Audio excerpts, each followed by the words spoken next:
Kurnool 4th town పోలీసులు మన కేవీఆర్ని arrest చేసినప్పుడు చాలా క్లియర్గా మాట్లాడినాం. తెలంగాణలో రౌండ్ టేబుల్ సమావేశం పెట్టినప్పుడు ఆ రోజు మాట్లాడినాం. ఇది మంచి పద్ధతి కాదు అని చెప్పేసి అందరం సావధానంగా పద్ధతిగానే చెప్పినాం. మరి ఇక చూస్తూ ఉంటే మరి రెడ్ బుక్ రాజ్యాంగం ఓన్లీ ఆంధ్రప్రదేశ్లోనే ఇంప్లిమెంటేషన్ అవుతుందని నిన్నటిదాకా మనం అందరం అనుకున్నాము. బట్ ఆ తెలంగాణలో కూడా ఇంప్లిమెంటేషన్ అవుతున్నట్టు కనపడతా ఉంది. అసలు చంద్రబాబు నాయుడు, లోకేష్ గారు, పవన్ కళ్యాణ్ గారు శనివారం ఆదివారం వస్తే ఏడుంటారు సార్? మీరు ఏడుంటారు అండి? తెలంగాణలో ఉంటున్నారు, హైదరాబాద్లో ఉంటున్నారు. నీ కాపలా ఉండేది ఎవరండి? తెలంగాణ పోలీసులు. తెలంగాణ ప్రజల సొమ్ముతో జీతాలు తీసుకుంటున్నటువంటి తెలంగాణ పోలీసులు మీకు కాపలా ఉంటున్నారు. మా సొమ్ము తింటారు, మా గడ్డ మీద ఉంటారు. మా బిడ్డలని ఇలా మీ గురించి మాట్లాడుతూ ఉంటే ఏమన్నాడు ఆయన? ఏం తప్పు? అచ్చా, రెడ్ బుక్, ఎర్ర బుక్, ఎర్రి బుక్ అన్నందుకు మీకేదో ప్రాబ్లం అయింది.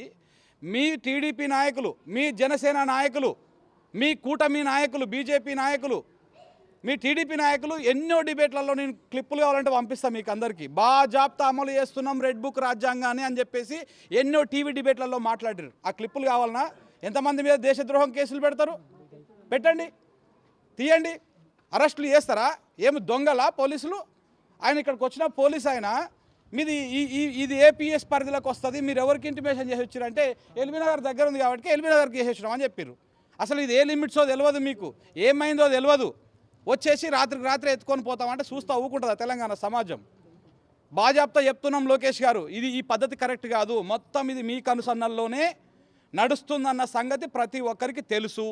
మీరు తెలంగాణలో ఉందామనుకుంటున్నారా?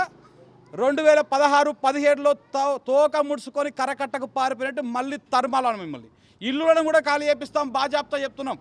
మీ ఇండ్లు, మీ నివాసాలు కూడా తెలంగాణ నుంచి పోవాల్సి వస్తుంది మీరు ఈ రకమైనటువంటి దుశ్చర్యలకు మీరు పాల్పడితే. మా తెలంగాణ బిడ్డ రాజకీయాలు విశ్లేషిస్తే, ఆంధ్రప్రదేశ్ రాజకీయాలు విశ్లేషిస్తే నొప్పులు అవుతున్నాయా? ఒకడొక్కడికి మీరు ఎంతమంది చేస్తలేరు తెలంగాణ రాజకీయాలని? ఆంధ్ర పాలిటిక్స్ మీద ఆంధ్ర విశ్లేషకులు, ఆంధ్ర జర్నలిస్టులు, ఆంధ్ర ప్రాంత మిత్రులు ఎంతమంది చేస్తలేరు తెలంగాణలో? ఒక్కొక్కరు ఒక్కొక్క పార్టీ స్టాండ్ తీసుకుంటున్నారు. కొన్ని సందర్భాల్లో అయితే తెలంగాణ గడ్డని, తెలంగాణ నేలని కూడా మీరు హ్యూమిలేట్ చేసిరు, రకరకాలుగా కించపరిచినట్టుగా మాట్లాడిరు. అయినా కూడా మీరు సహనంతో ఉండలేదా? మీరు ఇవాళ వచ్చి మా తెలంగాణ గడ్డకు వచ్చిందేమో శ్రీరణ మాట్లాడుతూ అన్నాడు.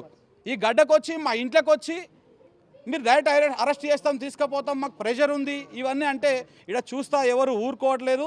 మీ రెడ్ బుక్ రాజ్యాంగాన్ని మీకేమైనా ఉంటే ఆంధ్రప్రదేశ్ లిమిట్ వరకు మీరు ఇంప్లిమెంటేషన్ చేసుకుంటారా?